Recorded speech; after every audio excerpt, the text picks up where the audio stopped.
Hai hai hai, apa kabarnya nih? Di video kali ini kami akan merangkum alur cerita dari serial film Duyung. Gak usah nunggu berlama-lama lagi, mari kita langsung aja ke alur cerita serial film Duyungnya. Duyung episode 35 part yang kedua. Semakin lama kolam suci di Pulau Atawura semakin bergejolak, bahkan kolam suci itu sampai melukai kedua duyung jahat. Mereka pun berteriak meminta tolong, kemudian Ratu Duyung Hitam pun datang. Dia menggunakan kekuatannya untuk menenangkan kolam suci tersebut, namun hal itu hanya untuk sementara saja. Mereka khawatir jika kolam suci terus-terusan seperti itu, kehidupan mereka akan terancam.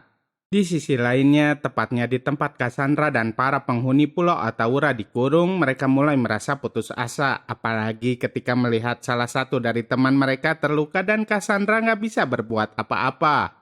Singkat cerita, kini Maira, Hera, dan Alda sudah hampir sampai di Pulau Atawura. Hera dan Alda merasa jika tubuh mereka semakin melemah, namun Maira nggak merasakan apa-apa. Alda berpikir jika itu karena Maira memakai cincin pusaka. Tak lama setelah itu, mereka bertiga dikejutkan oleh beberapa orang nelayan yang sudah menyadari keberadaan mereka bertiga. Maira langsung mengajak Hera dan Alda untuk segera pergi, tapi para nelayan itu tetap mengejar mereka. Kembali ke kolam suci, Ratu Duyung Hitam ternyata membawa Cassandra ke hadapannya. Dia ingin tahu kenapa kolam suci mereka semakin hari semakin bergejolak dan mengeluarkan api. Bahkan kolam suci itu hampir saja melukai para putri Duyung Hitamnya. Untuk kesekian kalinya, Cassandra harus menjelaskan bahwa semua itu karena kekuatan dari kolam suci mereka sudah diserap oleh Vino. Semakin lama, air kolam suci pun akan semakin mengering. Seiring dengan itu, kekuatan para duyung di Pulau Atawura pun akan menghilang. Tak lama kemudian, kedua utusan dari Duyung Hitam datang. Dia sangat marah karena kedua utusannya masih juga belum bisa mengambil kekuatannya Vino. Di saat Ratu Duyung Hitam sedang sibuk mencari cara untuk mengambil kekuatannya Vino, Cassandra pun mengatur rencana untuk mengalahkan Ratu Duyung Hitam. Cassandra bilang kepada duyung lainnya bahwa dia masih memiliki satu cincin pusaka. Cassandra menyuruh Putri Duyung Vita untuk menemui Maira dan mengambil cincin itu. Cassandra berharap Putri Duyung Vita dan Maira bisa mengalahkan Ratu Duyung Hitam.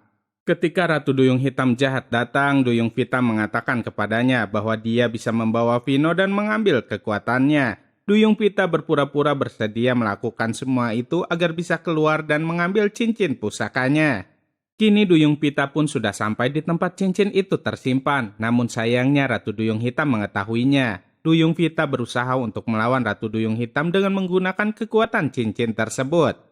Tapi pada akhirnya Duyung Vita malah kalah dan cincin tersebut bisa direbut oleh Ratu Duyung Hitam.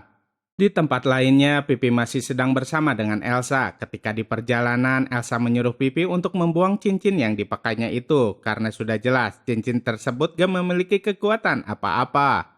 Tak berselang lama kemudian, mereka berdua melihat Maira, Hera, dan Alda di jalan. Kemudian Vivi dan Elsa pergi menghampiri mereka bertiga. Saat Pipi melihat cincin yang dipakai Maira, Pipi meminta Maira untuk menyerahkan cincin tersebut. Tapi untung saja Hera keburu mengambil cincin itu.